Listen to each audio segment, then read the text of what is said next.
At number 15, I have the New York Giants. The Giants are a team with, similar to the Seahawks, a lot of playmakers, but a lot of question marks. Eli Manning is a question mark in himself. I think he is one of the reasons why I don't have the Giants higher. If you switch Russell Wilson with Eli Manning, I would probably have the Giants somewhere in the top 10.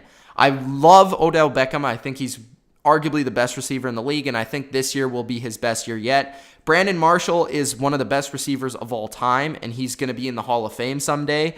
And I think that combination is going to really destroy defenses this year. They also have, at the tight end position, they added Evan Ingram from the draft, who's kind of a flexible do-it-all player. He's a good receiver at the tight end position, and he'll open up kind of down the field, down the middle of the field, and they'll have to worry about that, as well as Marshall and Beckham on the outside. Unknown what's happening with Sterling Shepard and his injury. Hopefully he gets back at some point this year, and once he does, this offense will really realize its true potential. At the running back position, I think they upgraded. Paul Perkins is better than Rashad Jennings. Shane Vereen is a pretty good receiving back. On the offensive line, though, a lot of question marks. I'm not a big believer in their left tackle position. Not a big believer that they can really protect the passer very well, and I think that will keep them back against some of the better defenses at rushing the passer. But I think the Giants will have their games where they really explode and score a lot of points. 14, the Tennessee Titans. I'm a big believer in this year. I think they're going to take their next step and really become a playoff team and a good team in the NFL, and I think a lot of that has to do with the maturity and development of Marcus Mariota. I think he'll develop into that next level quarterbacking this year. At the running back position, DeMarco Murray was one of the best backs last year. I expect him to do the very same this year. And at the backup, they have Henry, who is the backup. You know, they don't really run a lot of running back by committee. It's DeMarco Murray in the pass game, DeMarco Murray in the run game. And then if he's kind of banged up or tired, they put in Henry for a few more touches. But Henry is a good kind of spare or change of pace from DeMarco Murray. At the receiver position, they added Eric Decker, and actually he seems to be the number one receiver in camp, and don't blame them. He's been a good receiver his whole career. On the opposite side, Corey Davis, a little bit banged up in camp, but he has all the potential, drafting him very high in the first round of the NFL draft. They still have Rashard Matthews, who's going way under the radar for a lot of people. He was their best receiver last year. And Delaney Walker is a very reliable, good tight end in all facets of the game. Offensive line-wise, they're probably top 3 in the NFL, especially run blocking. They have one of the best tackle duos, in my opinion, the best tackle duo in the NFL, so you don't have to worry about Marcus Mariota. So at number 14, I believe in the Titans. I think they have an all-around, well-rounded offense. They've added a lot of pieces to complement their run game. That was very good last year, and I think the Titans will take the next step as an offense this year. At number 13, the Indianapolis Colts. Andrew Luck, T.Y. Hilton, Andrew Luck, basically is their offense. T.Y. Hilton was the leading receiver in the NFL last year, yardage-wise. Andrew Luck had a very good bounce-back year last year, still a little bit banged up at times. But the reason I have him at 13, I think I previously, when I did this list earlier, I had them somewhere near the top 10, is Andrew Luck is not healthy, and he has yet to report to training camp. And without Andrew Luck, this offense is bottom 5 in the NFL. I'm just going to be honest with you. The run game is not very good. Frank Gore's old. He'll carry the ball, but he won't be very effective with it.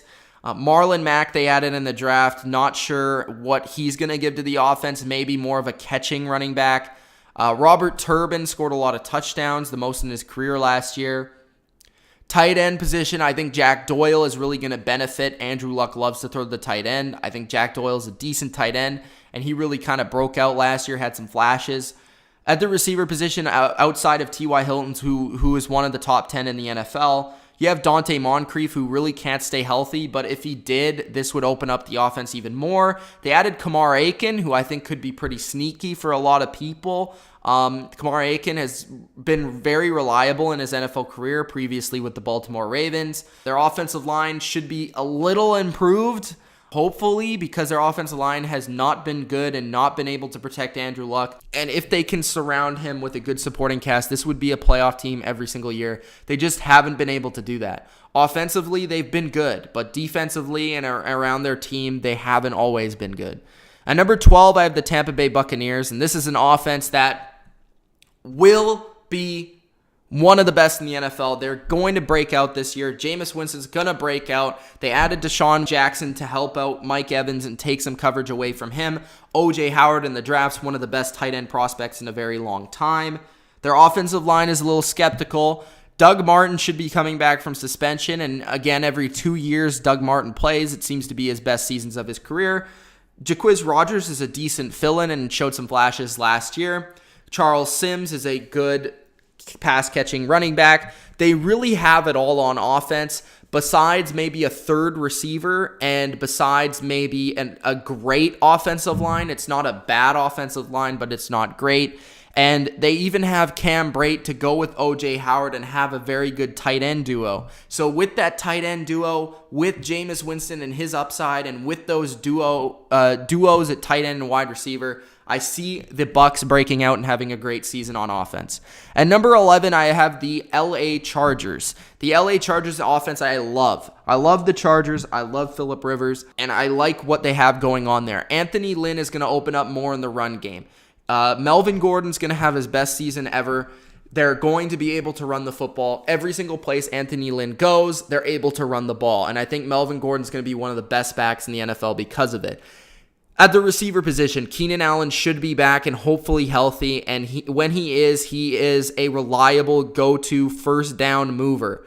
Mike Williams is banged up in the offseason. They drafted him from Clemson. He has a lot of talent. He's a guy that's able to get up there and kind of like an Alshon Jeffrey, get up there and make plays one-on-one. Then they have Tyrell Williams, who sneakily was around 1,000 yards last year due to the injuries.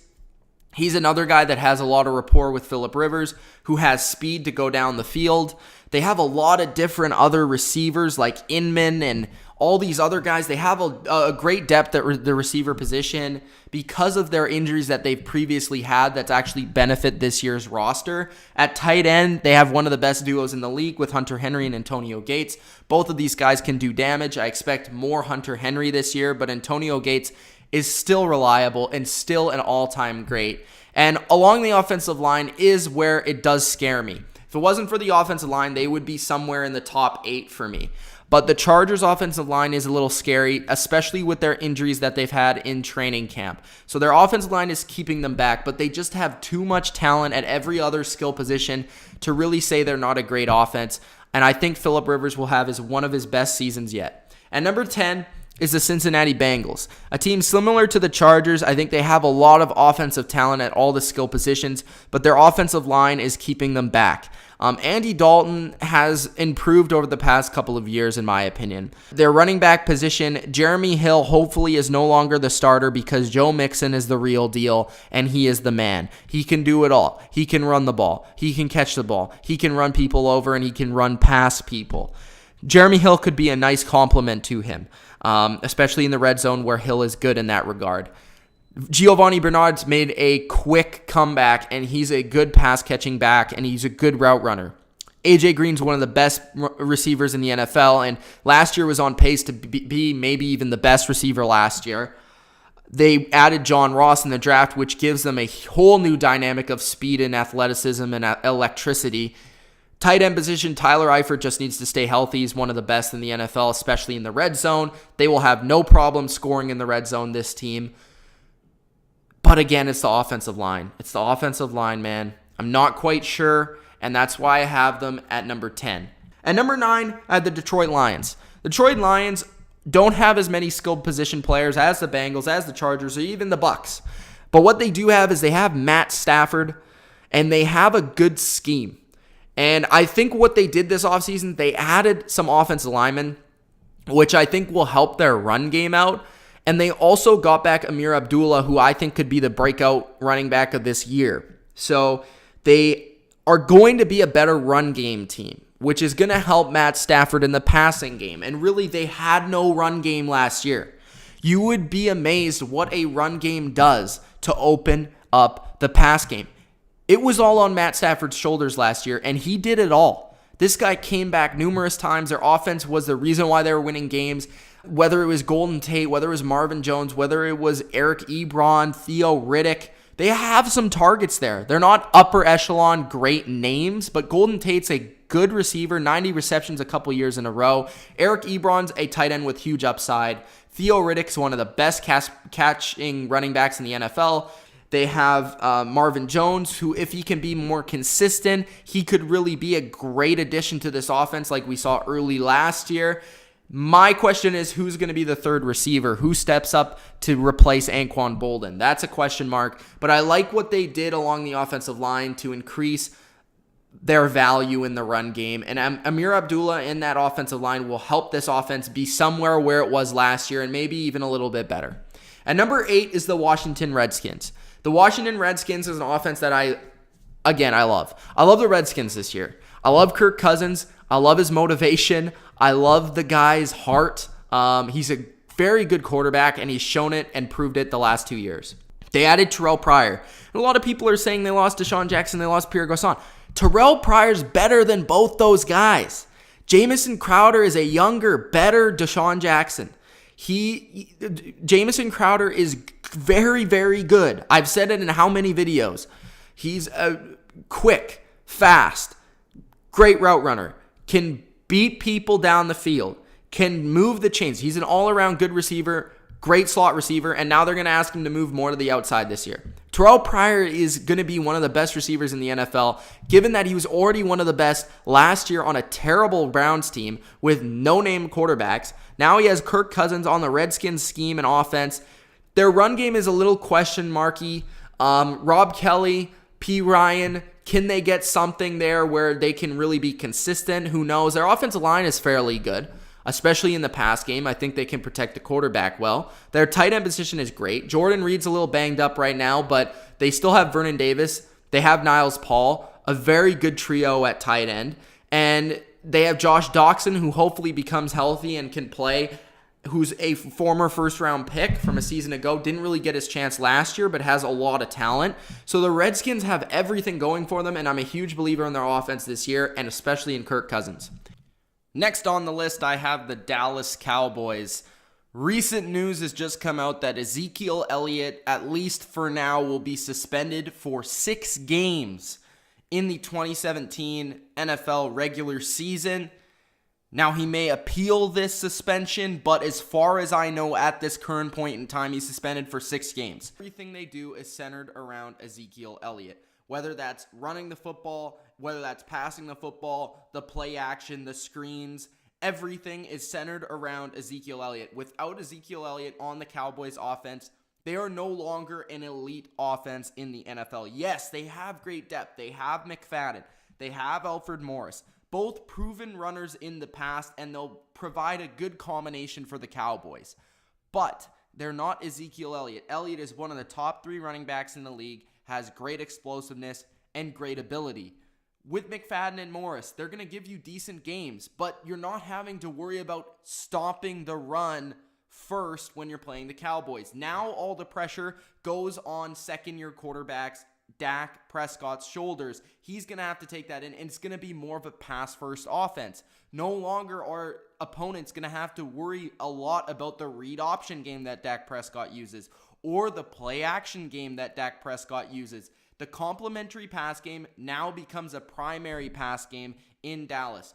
So it's going to be interesting, and it's going to look a lot different. Now, Dez Bryant is a guy that has to step up. He's a guy that has to have his best season that he's had in a while. He's been injured, banged up the last couple of seasons, and hasn't been an elite receiver in this league for the last couple of years due to those injuries. Other guys that need to step up. Cole Beasley kind of broke out last year and had his best season he's ever had. I expect him to have another very good season in the slot for the Cowboys. Dak Prescott has good rapport with him. Jason Witten is going to have to step up somewhat. They're going to have to look at that second tight end spot. Who's that going to be? Or the fourth receiver, because there's going to be more 4 receiver sets. There's going to be more receivers on the field due to the fact that they're not going to be so heavily running the football because it's just not going to be as effective for them. So when you don't have Zeke and you're not rattling off 5 yards a carry, 4.5 yards per carry and all that jazz, you have to go to the passing game more.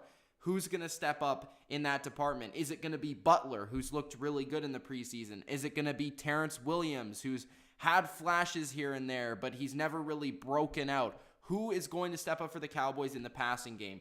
But all I know is that if what we saw from Dak Prescott and his efficiency and his real spark that he provided the Cowboys and their fans last year, if that is legit, we will see the Cowboys still win games because of it. But without Zeke, I have pause for concern. I still believe the Cowboys have a top 10 offense without Zeke. But when Zeke comes back, they're somewhere in the top 7, top 5 area. And I think that they will be back and business as usual. Hopefully that doesn't affect Zeke's game, having to be suspended for 6 games and then coming back right in the middle of the season, which will be very difficult for any player. But I still believe the Cowboys will be good. They just won't be elite. So that's why I have them here. At number 6 is the New Orleans Saints. The New Orleans Saints, again, with Sean Payton, with Drew Brees, every single year they're in the top 5, top 6, top 10 in offense. Michael Thomas has developed into one of the best, if not the best, young receiver in the game. Opposite of him, they have Willie Snead, who's in the slot, who's one of the best underrated slot receivers in the NFL. Fits perfectly in the scheme. Ted Ginn will be a downgrade from Brandon Cooks, but is still a decent take the top off a defense kind of guy. They have a lot of different weapons who will randomly appear week in and week out. That's just the way Sean Payton operates. I think their run game improved when they kind of increased the offensive line in the draft. Now, it is concerning that they lost Armstead in the offseason. That sucks. Adding Adrian Peterson helps their run game. It helps Mark Ingram kind of spell in and out. And Mark Ingram's a really underrated, great running back. They also have Alvin Kamara, who they added in the draft, who's a good pass-catching back. So they have a lot of weapons. The tight end position, hopefully Coby Fleener can finally develop something and do something. And the Saints still have a top 10 offense. And I believe in their balance slightly more than the Packers. At number 5, I have the Oakland Raiders. The Oakland Raiders are an offense that have 2 very, very good receivers. I think Amari Cooper is going to take the league by storm this year. I think he's going to have one of the best years for any receivers across the NFL. Their tight end position, they did improve with Jared Cook, and they still have a couple of guys there in depth. But the big add was, of course, Marshawn Lynch. Is he an improvement over Latavius Murray? I don't really know. To be honest with you, I didn't see a lot from Marshawn Lynch his last year as a Seahawk. A lot of people are riding the Marshawn Lynch bandwagon, but I don't quite see him being a great running back for them. I think he's going to be a good first and down running back. I think he's going to be, decent. I think he's going to score a lot of touchdowns, but it's all on Derek Carr in the pass game and the offensive line. I think they have a well-rounded offense where they can run the football with some success. They can pass the ball very well with 2 great receivers, with an improved tight end position, with a very good pass blocking offensive line. But I'm a little concerned, with Marshawn Lynch coming in there, being old, with Derek Carr being injured and coming back, with regression from their offensive line. I'm a little concerned. I'm a little skeptical. At number 4, I have Aaron Rodgers. The Green Bay Packers. Aaron Rodgers makes this thing go. They have Jordy Nelson. They have Randall Cobb. They have Devontae Adams. They have Ty Montgomery. This is an offense that has a ton in the passing game. If this was a passing game ranking, they would probably be 2nd or 3rd, probably. Ty Montgomery gives them something dynamic in a receiver being in the backfield. They added some depth at the running back position in the draft. Their offensive line did take a little bit of a hit from last year. They lost 2 starters. So that's a little concerning. But with Aaron Rodgers, he can make it work. And their tight end position, they improved with Martellus Bennett. He's a good tight end, even a top 10 tight end in the NFL. But he's not like a Gronk. He's good, but he's not like a Gronk. And he's going to improve them in the red zone. So I see the Packers being a very electrifying offense once again this year. Because they're not balanced, that's why I kind of have them behind some of these offenses. But they're still very good, and they're still going to be somewhere in the top 10 in scoring points and in yardage. At number 3 is the Atlanta Falcons. The Atlanta Falcons the best offense last year, no doubt about it. They went to the Super Bowl, and every single game was boom, they're scoring 30 points. But they were very, very, very, very, very good last year. They were one of the best offenses of all time, but they did lose their head honcho. They lost Kyle Shanahan. They lost the man at the helm. They no longer had that guy that's going to set them up in all their schemes and all their different things. Like, it was amazing. Like, even against that Bill Belichick defense, the plays that would happen with Kyle Shanahan. I mean, big bursting open runs, big open gashing runs, big wide open players in the middle of the field. Then you throw in some great talents with Matt Ryan and Julio Jones and Devontae Freeman. They have great talents there. Devontae Freeman, Tevin Coleman, one of the best running back duos. They have a very good offensive line. I still think they're going to be very good this year. I just don't think they're going to be the best. That's what I'm saying. Because Julio's still great. Matt Ryan's still great. I refuse to think that they're not still great. I refuse to think that Devontae Freeman is not great because I've seen it. I refuse to think that Tevin Coleman's not great because I've seen it. Just because their offensive coordinator leaves doesn't mean they're still not going to be a top 3 offense. Now, they're going to have some regression. They're not going to be the same offense they were last year. It's fully expected. You know what I mean? So it's gonna happen. But the Falcons are still going to be top 3, still top 5, and they can run the ball. They can pass the ball. I'm still skeptical about their complementary offensive weapons in their pass game. I'm not a huge fan of Mohamed Sanu. I don't think he's very good. I think as a third option, he's great. As a second option, he's mediocre. Gabriel, I think, is inconsistent. He can make some big plays, but he's not always there for you. And that's what's kind of holding me back. And Matt Ryan had his best season ever, and I don't think he's going to do that again. So the Falcons are at number 3. I still think they have a lot of talent, and I think they're a well-balanced offense, but I can't put them in number 2 or number 1. At number 2, I have the Pittsburgh Steelers. The Pittsburgh Steelers are an offense that they have it all going for them, and they have more this year. They have Martavis Bryant coming back. Antonio Brown is there, one of the best receivers in the league. Le'Veon Bell is, in my opinion, the best running back in the league and can do it all, man. Ben Roethlisberger, still one of the best quarterbacks in the league, despite what I thought was a regression last season and kind of a down year for him. And they really changed what they were about last year on offense. They were more of a run, ground and pound offense. But I think this year they're going to be more balanced because Martavis Bryant's back. They have that ability to go deep with 2 receivers. And I think that's going to open up Antonio Brown a lot more. He's not going to see as much double coverage. He's not going to see as much commitment to stopping him because they have to worry about Martavis Bryant. They also added Juju Schuster in the draft. That should open up something. I'm a fan of Eli Rogers. Their tight end position is still the same. I mean, it's been the same for years. The guy that's going to catch the 5-yard pass every once in a while. I think their offense, and with Todd Haley at the helm, they're creative. They do a lot with Le'Veon Bell. They do a lot with their playmakers. They set up Antonio Brown for success. So I like their offense. I like their scheme. I love their playmakers, and that's why they're at number 2. At number 1, I have the New England Patriots. I mean, were we expecting anyone else? They have just way too many weapons. They have the best quarterback in the league.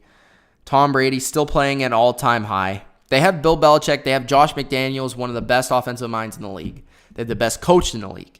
They have Rob Gronkowski, the best tight end in the league. They have Brandon Cooks, now that they added from the Saints, one of the best deep threats in the league, and I think he's going to have a huge year. Julian Edelman, one of the best slot/possession receivers in the league. They have Chris Hogan, who proved to be another guy that came out of nowhere and fit their scheme excellently and was averaging like 20 yards per catch, which is incredible. Then you have Malcolm Mitchell, who is really good in his rookie year. You have Danny Amendola, who's still a reliable target on third downs and big plays and big games. Then you have other guys, like Dwayne Allen. We're not even talking about the running backs yet. Mike Gillislee, we already talked about him in the Bills offense, where he was amazing. He led the NFL in yards per carry last year. They have Dion Lewis and James White to catch the football. They have Rex Burkhead as well as a backup. They have friggin' special teamsers who could come in and play, like Brandon Bolden. They have so many players. It's insane. Like, their depth is insane. So for me, and their offensive line is good. They have 2 very good tackles. Their guards are young and developing. I think the Patriots are just going to take the league by storm offensively. I don't see them in one game not scoring 30 points. They have way too many weapons at their disposal. If you stop Cooks, you have to deal with Gronk. If you stop Gronk, you have to deal with Edelman. If you stop Edelman, you have to deal with blah, blah, blah, Hogan. If you stop Hogan, you have to deal with the run game. If you stop Gillislee, you have to deal with James White. Like, who are you going to stop on this offense? It's insane. Brandon Cooks put them way over the top. They were already over the top before, and now they're just unstoppable. So for me, I have the Patriots at number 1.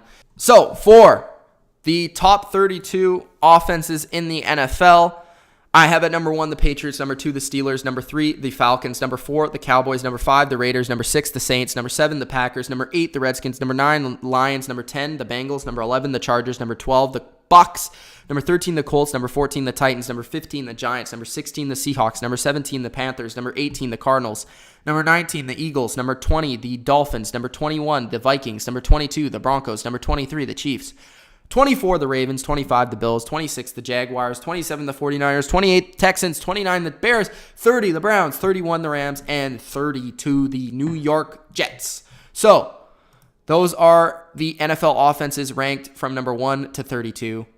Hope you guys enjoyed this part 2 series of the NFL offenses ranked from 32 all the way to 1. Thank you guys for watching. It's Mitch of the Bottom Line View. Peace out.